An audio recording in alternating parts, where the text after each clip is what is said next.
Welcome back, everybody. Our next guest is the founder and head coach of Maeve's Methods. There's a method to a madness. And she joins us today with some spring cleaning tips. Tell us, Maeve Richmond is here. You've been here before. Yes. Spring cleaning. Yes. Do I have to get a dustpan and a broom and everything? What do I need? You can. So spring is here, finally. We had our first, I think, full warm weather weekend, which is really lovely. And so while Mother Nature is busy renewing the outside and making it fresh, we can do the same things in our home at this time. Yeah, it's a great new beginning. The most important thing I love to say about spring cleaning is it's not a day, it's not a weekend, it's a season. And so that really means you can take on small projects in little baby bites over the course of whatever that means to you, from when the weather starts to warm up till maybe towards the end of May. That's why people are reluctant to getting started, because they think they have to do all of this all at once, but take baby steps. Absolutely. In fact, I actually recommend, so I wanted to talk about a bit of a 3-part process that I talk about for spring cleaning. It sort of has a beginning, middle, and end. And honestly, if you can only get to the beginning, that's fine. So the first thing that I actually recommend is what I call clean sweep. And there's 3 parts of it. And very simply, the first one, if you can only do one thing, do this. I call it light therapy. And it's very simply to wash your windows, which is one of the most simple things that we never think about. But the amount of dirt and dust and grime that builds up on windows over the course of time. Long, I mean, honestly, when was the last time you washed your windows in your home? I haven't washed my windows in years. Yeah. So light comes through. Me personally, but they have been washed. So the moment that we do that, we honor our homes, and we also bring in precious light, sunlight into the homes. And that sun starts to sparkle through the window, and it will pop off all of the other reflecting surfaces in our home. So that very simple process, of washing windows. Now, a little tip is, in the city, sometimes people get nervous about washing windows, but a lot of urban windows, city windows, actually pull forward. So there's a video on my site right now. You can take a look, and you can check your windows if you live up on a high floor, and look up, and if there's a latch at the top, you might be able to pull your window forward, which allows you to access the outside. What site is that? Maevesmethod.com. And so light therapy, it's super important that sunlight brings in valuable vitamin D. It boosts our mood, it boosts our spirit, and it just is a sparkly, wonderful thing to do. So that's the beginning. Yeah, that's a great first step. The next thing I talk about to get started is what I call remove the top layer. So very simply, again, back to that dust and dirt. All the surfaces in our home, tabletops, countertops, bookshelves, everything gets a light layer of dust from the year. And so we can just take our cleaning rag of choice or whatever product we want to use to wipe that down. And also take a look for... Can you use a vacuum cleaner with a brush? Sure, absolutely. You can use whatever tool you want. That's the great thing. There's no one thing to use.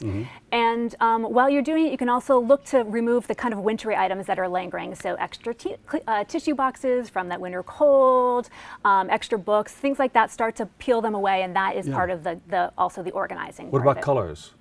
In terms of what? Colors. I mean, the winter stuff, you get the... that's the a great colors, the browns and the that you can definitely do that. So as you're starting to go room, so there's sort of a first phase you can start with, and then what I recommend after that is to start to move room by room, and that's where some of the organizing begins. Organizing, definitely, there's a room by room guide on my blog, so if people want to check that out for tips, they can. But definitely you can kind of go through and start to strip away those heavy winter colors, and it may be as simple in your bedroom as changing out your duvet or your blanket, so that you go from your winter one to your fresh summery one. And step 3?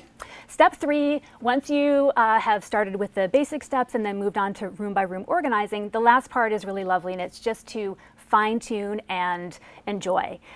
One of the early steps that I missed is actually to create what I call an outbox, bin, or basket by your front door. So you do that early on, and then as you're organizing, if you come up with things you want to donate, give away, sell, you just put them at your front door without that pressure of having to do it that day. And so one of the fine-tuning steps is to actually go to the donation center or post your items online to sell, whatever it is you're going to do. And then another nice thing to do is to basically maybe go out and get some fresh food for your refrigerator, maybe some fresh flowers, and so that's so that you can really enjoy all of the hard work you've put in. And just to take a step back, the things that you give away, if you take it to Salvation Army or one of those places, you can write off to up to about $1,000, but check Absolutely. it. Check to make sure. Yep, absolutely. It feels great to donate, and you can get that tax receipt for your taxes. People can sell. A lot of people there's tons of apps and online platforms right now for people to sell. You can, even as little as $20, you can get some cash for the things that you're letting go. What does this do for you mentally? You know, just to have all of that stuff straightened out and organized well, in your mind. So I believe very strongly on maintaining a relationship with our home. I think that it's very important as we go along in our lives to treat our homes and home environment the same that we do as our relationships in life. So one of the things that does for us is really ground us to our home environment. Sometimes people aren't super excited about where they're living, or they want to move, and they think, well, moving will shake everything up. But the truth is that connecting to your home is what's really going to make you feel better, because you're caretaking your home the way you would someone in your home. And so the art of actually going around and sort of, I call it conscious cleaning, going and consciously taking a layer of dust off or wiping some filth off of windows that's been there for a lot of years, helps you to connect to your relationship to your home and have it be a partner with you in your life. Do you think people fight more when things are messy in the home? Definitely, it brings up conflicts. Yeah, I think that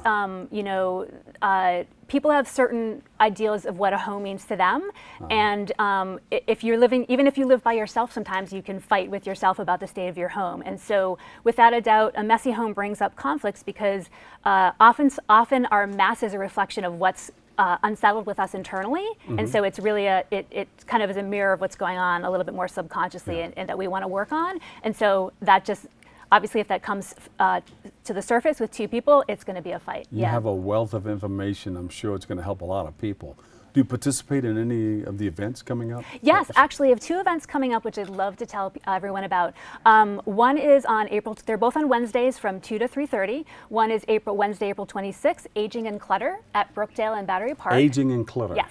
Aging and Clutter. So we're going to be talking about how to make space to age with grace, and that is a free event. Yeah, so would love for people to register. Registration is required, but it is free. And then we have an event on May 3rd, which is also a Wednesday, at WeWork in Chelsea, which is one of the largest co-working spaces in the city, and that is called Get It Together, Organization for Entrepreneurs. So we're going to be focusing on how to organize an office space. It's a great hands-on workshop, and there's a $5 discount if you use the code OPEN to register. Yeah, I like it. Maeve's Method. She has method. There's a method to her madness. Go to mavesmethod.com/events. Yep, mavesmethod.com is my site. And if people want information, you can also call 855-GO-MAVE, M-A-E-V-E. Go Maeve! Yes. Thank you so much for coming by. Absolutely. Yes. My pleasure. Thank you. And always come by and share more. We need it. Sounds good. All right, we have to take a quick break right here, but we'll be right back with more. It's Music Mondays. Check it out.